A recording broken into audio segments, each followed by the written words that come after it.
नमस्कार दोस्तों।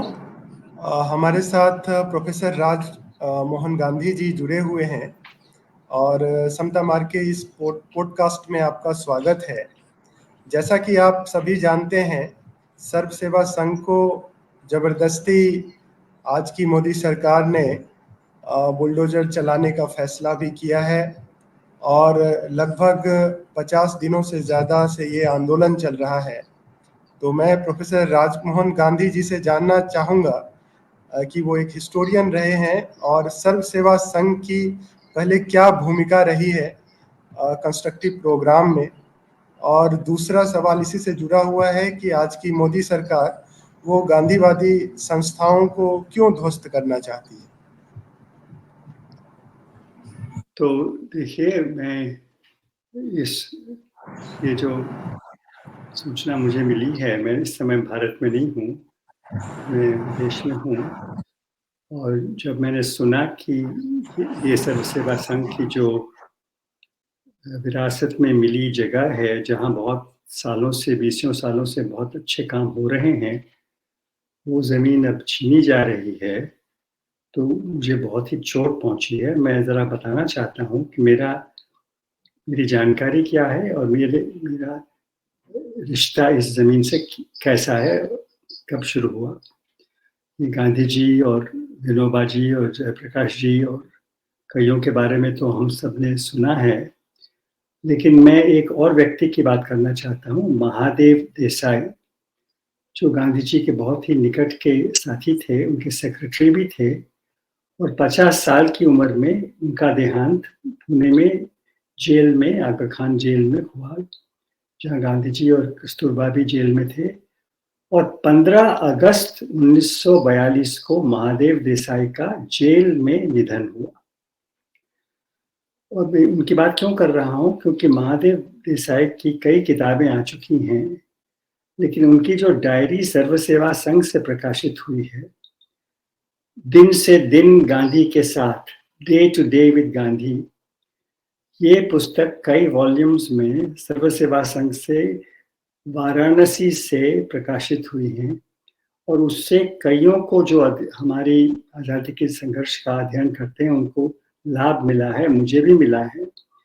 और मैं ये बताना चाहता हूँ कि इन किताबों में जो day to day with Gandhi, जो 1917, 1918, 1919 की कथाएं इसमें हैं, इसमें महादेव देसाई गांधी जी से बहुत ही निजी प्रश्न पूछते हैं और उन्हें गांधी जी निजी जवाब देते हैं।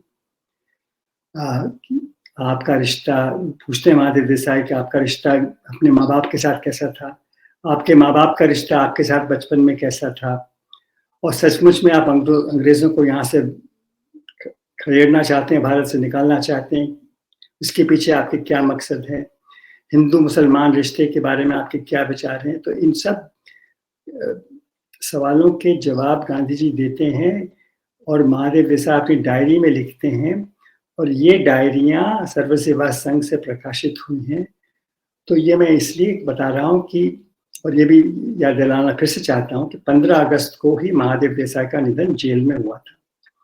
तो महादेव देसाई इस जमीन से जुड़े हैं, गांधी इस जमीन से जुड़े हैं, विनोबा इस जमीन से जुड़े हैं, जयप्रकाश इस जमीन से जुड़े हैं, और बहुत सारे मेरे जैसे जो स्कॉलर्स हैं, स्टूडेंट्स ऑफ हिस्ट्री हैं, जिन्होंने आज़ादी के संघर्ष के बारे में जानने की कोशिश की है। तो हमारा बहुत ही गहरा संबंध रहा है। तो मैं तो ये बर्दाश्त ही नहीं कर सकता कि ये ज़मीन छीनी जा रही है। तो मैं अपना दुख व्यक्त करना चाहता हूँ, मैं अपना अफसोस व्यक्त करना चाहता हूँ, और फिर से मैं अनुरोध करना चाहता हूँ केंद्रीय सरकार से, उत्तर प्रदेश की सरकार से, कि ये बुरा काम, ऐसा काम न होना चाहिए, और इस धरती, ये जो विरासत में मिली ज़मीन है, इसको आगे के लिए काम करने का मौका मिलना चाहिए। आप गांधीवादी संगठनों को और जो गांधीवादी कार्यकर्ता हैं, उनको क्या संदेश देना चाहेंगे?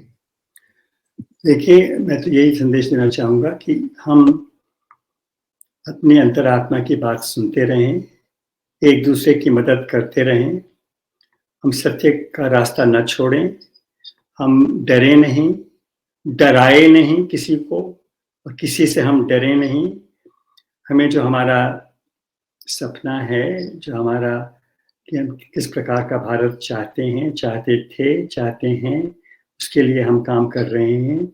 हम उस रास्ते को कभी ना छोड़ें और हम अहिंसा के रास्ते से, सत्याग्रह के रास्ते से कोई भी अन्याय है उसके खिलाफ हम लड़ते रहेंगे। हमें लड़ना ही होगा, अपनी बात बतानी ही होगी और हम अपने दिल में आशा भी रख सकते हैं। हमें पता नहीं कि कब जो कुछ गलत हो रहा है वो सही हो जाएगा, वो तो उसके बारे में कौन कह सकता है।